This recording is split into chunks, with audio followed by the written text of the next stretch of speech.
नमस्कार साथियों, आज बात होगी उस धरती की जहां ज्ञान की नदियां बहती थी, जहां नालंदा और विक्रमशिला जैसे विश्वविद्यालय ने पूरी दुनिया को शिक्षा का असली मतलब सिखाया, जहां चाणक्य ने राजनीति की नींव रखी, सम्राट अशोक ने युद्ध से बुद्ध तक का सफर किया। जी हाँ, हम बात कर रहे हैं बिहार की। पर साथियों, जो बिहार कभी भारत का सबसे समृद्ध और सबसे गौरवशाली भूमि मानी जाती थी, धीरे धीरे विकास की दौड़ में पिछड़ता चला गया। आज़ादी के बाद तो भ्रष्टाचार, जातिवाद और लचर गवर्नेंस की वजह से इस पूरे प्रदेश को देश का सबसे पिछड़े राज्यों की लिस्ट में लाकर खड़ा कर दिया।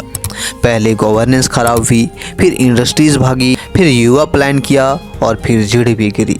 आज बिहार सिर्फ और सिर्फ भारत का एक कैपिटल ऑफ मजदूर बनकर रह गया है। पर साथियों, अब कहानी बदलने जा रही है।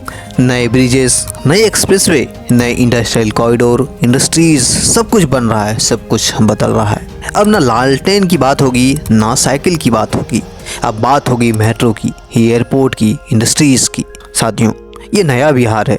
ये सवाल भी करता है, समाधान भी ढूंढता है और सपनों को पूरा भी करता है। आज बिहार में जो मेगा प्रोजेक्ट्स बन रहे हैं ना, वो सिर्फ एक स्ट्रक्चर नहीं है, नए बिहार की नींव है।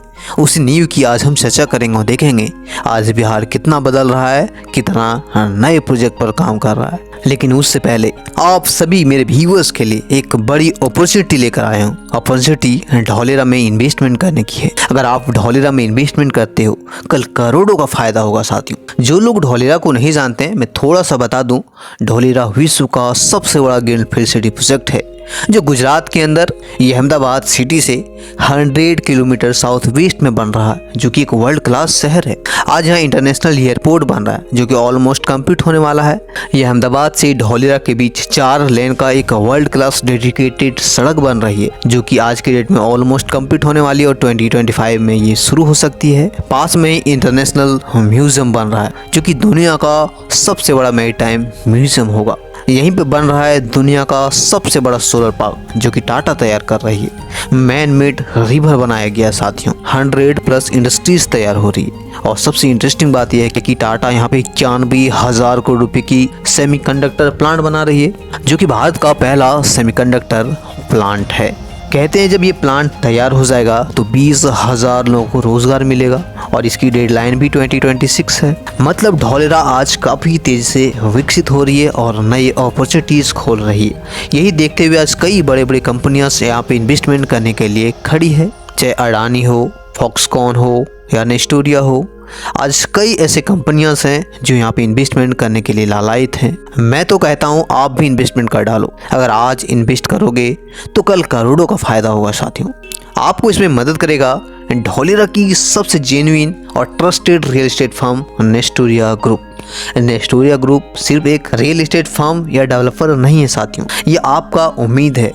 हजारों लोग आज इसके साथ जुड़कर इन्वेस्टमेंट कर चुके हैं। आप भी इन्वेस्टमेंट करिए और अपने बच्चों को, अपने फ्यूचर्स को सिक्योर करिए। अब चलिए वापिस आते हैं अपने असली टॉपिक पे, जहां आज की इस वीडियो में बात होगी बिहार की वो अपकमिंग मेगा प्रोजेक्ट, जो आने वाले समय में बिहार की पूरी परिभाषा को ही बदल कर रख देगी। सबसे पहले तो बात कर लेते हैं दरभंगा एयरपोर्ट की। मिथिला की धरती को अब एक विश्व स्तरीय बनाने के लिए पहल शुरू हो चुकी है। साथियों, दरअसल बात 24 अप्रैल 2025 की है।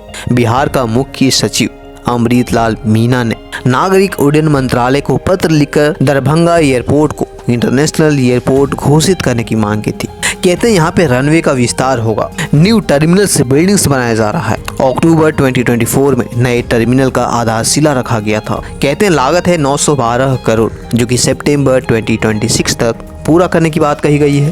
पूरा होने के बाद 50 उड़ानें तो रोजाना यहाँ से चलेंगी, जो रोजगार को नए अवसर खुलेंगे। दरभंगा ग्लोबली इस्टेब्लिश होगा, ग्लोबली कनेक्ट होगा। ऐसे में कहीं ना कहीं दरभंगा एयरपोर्ट का विस्तार होना दरभंगा के लोगों के लिए, बिहार के लोगों के लिए एक बड़ी अपॉर्चुनिटी हो सकती है, एक बड़ी सौगात हो सकती है। तो देखना होगा कि दरभंगा एयरपोर्ट, जो कि इंटरनेशनल एयरपोर्ट की तर्ज पर विकसित करने की कवायद शुरू हो चुकी है, देखते हैं कब तक बनकर तैयार होता है। दूसरा प्रोजेक्ट बिहार का है Ganga river front project Bakhtiyarpur. जी साथियों, 300 मीटर का ही ये लंबा रिवर फ्रंट जरूर है, बट बहुत ही खूबसूरत तरीके से डिज़ाइन दिया गया है।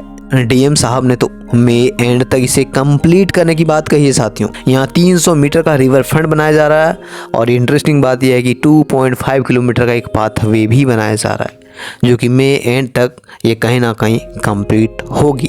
और ये मई एंड आ ही चुका है, अब देखना होगा कि इसका इनॉग्रेशन कब होता है।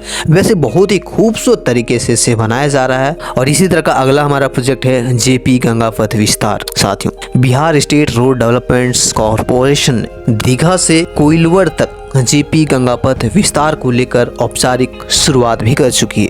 इसके लिए टेंडर इन्विटेशंस भी जारी कर दिया गया है। वैसे मैं बताना चाहूँगा, यह एक महत्वाकांक्षी परियोजना है जो मुख्यमंत्री नीतीश कुमार जी द्वारा 21 फरवरी 2025 को घोषित किया और महज 4 दिन बाद सरकार की स्वीकृति भी कर दी गई। कहते हैं 35.65 किलोमीटर लंबा यह जेपी गंगा पथ का विस्तार होगा, जिनमें से 12.5 किलोमीटर का तो एलिवेटेड सेक्शन होगा, मतलब फ्लाईओवर्स होगी। और कहते हैं कि जून 3 2025 को इसके लिए टेंडर भी आ सकती है, जो कि एक ईपीसी बेसिस पे इसे तैयार किया जाएगा। अब उम्मीद करेंगे कि ये गंगा पथ का जो एक्सटेंशन हो रहा है, जो विस्तार होना है, देखते हैं कि आने वाले समय में कब तक तैयार होता है। वैसे यह भी कहीं ना कहीं बिहार की टूरिज्म में, बिहार की कनेक्टिविटी में, बिहार की समृद्धि में एक नया रूप ऐड करेगी, एक नया स्ट्रक्चर ऐड करेगी। थर्ड हमारा है रिवाइवल ऑफ विक्रमशिला यूनिवर्सिटी। साथियों, वर्ष 2015 जब केंद्र सरकार ने विक्रमशिला यूनिवर्सिटी को रीडेवलपमेंट करने के लिए 500 करोड़ का बजट पास किया, लोगों में ये उम्मीद जगने लगी कि चलो अब तो हमारी धरोहर धीरे धीरे विकसित हो रही है। लेकिन साथियों, राज्य सरकार द्वारा उपयुक्त भूमि की पहचान न होने के कारण लगभग 10 सालों से यह परियोजना ठंडे बस्ते में पड़ा रहा। बट साथियों, जब मैं आपको ये अपडेट दे रहा हूँ, जब मैं ये बातें आपको अभी बता रहा हूँ, तो मैं आपको ये बात सुनिश्चित कर देना चाहता हूँ कि जिस प्रकार आज नालंदा विश्वविद्यालय का पुनः निर्माण किया गया, उसी को देखते हुए बिहार सरकार भागलपुर डिस्ट्रिक्ट के अंतीचक गांव में 202 एकड़ जमीन की पहचान कर चुकी है। यह गांव मौजूदा विक्रमशिला यूनिवर्सिटी से महज 3 किलोमीटर की दूरी पर मौजूद है।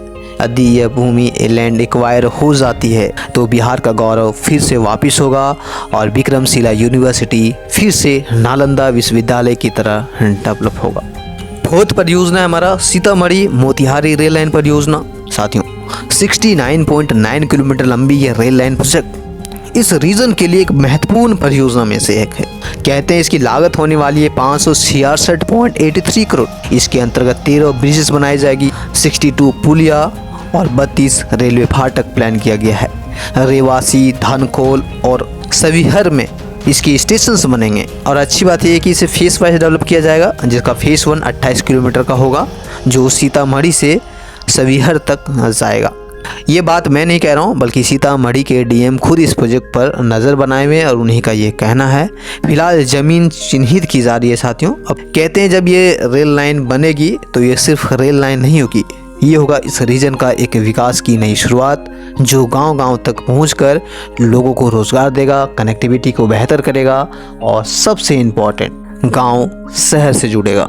फिफ्थ परियोजना हमारा विहिता एयरपोर्ट रीडेवलपमेंट परियोजना। साथियों, एक तरफ पटना एयरपोर्ट में ही नया टर्मिनल बनाया जा रहा है और खबर ये भी तो आ रही है कि 29 तारीख को इसका उद्घाटन होना है। ये नया एयरपोर्ट जो विहिता में प्रपोज किया गया है, वह भी बहुत बड़ी प्रोजेक्ट है पटना के लिए, बिहार के लिए। दरअसल बात यह है कि पटना का एयरपोर्ट काफ़ी छोटा है उसका रनवे, जिसके कारण बड़ी बड़ी विमानें वहां पर उतर नहीं पाती है, लैंड नहीं कर पाती। और यही कारण है कि पास में मौजूद विहिता एयरपोर्ट को एक वर्ल्ड क्लास की तर्ज पर, एक इंटरनेशनल की तर्ज पर विकसित करने की बात कही जा रही है। इसको बनाने में खर्च होंगे 460 करोड़, जो कि इंडिया और रशियन कंपनियां मिलकर इसको तैयार करेगी। इसमें 64 चेक इन काउंटर्स होंगे, 5 बोर्डिंग ब्रिजेस होगी, 10 बोर्डिंग गेट्स होंगे, 6 लगेज बेल्ट होगा, वीआईपी लॉन्ज होगी, कैफेटेरिया होगी, शॉपिंग स्पेस होगा, मतलब सब कुछ होगा जो एक इंटरनेशनल एयरपोर्ट में देखने को मिलेगा।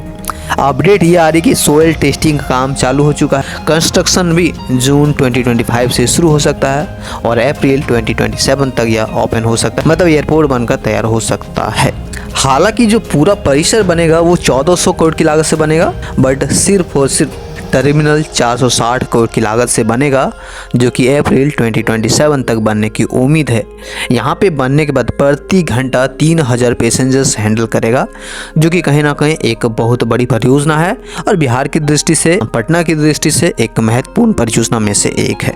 अब देखना होगा कि बिहार में ये सभी परियोजनाएं जो बन रही है, जो कहीं ना कहीं डायरेक्ट बिहार को, पटना को, बिहार के अलग अलग डिस्ट्रिक्ट्स में जो परियोजनाएं बन रही है, वो डायरेक्टली बिहार की इकोनॉमी में, कनेक्टिविटी में, इंफ्रास्ट्रक्चर में एक मजबूती प्रदान करेगा। और ये तो बस एक शुरुआत है साथियों।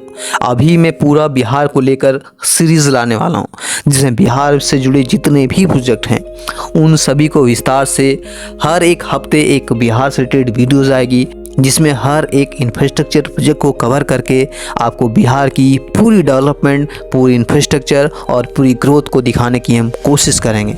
आपका बस काम इतना है कि बस चैनल के साथ जुड़ जाइए और नोटिफिकेशन बेल दबा दीजिए, ताकि बिहार से रिलेटेड जितने भी वीडियोस आएँ आप उसे देख सकें साथियों।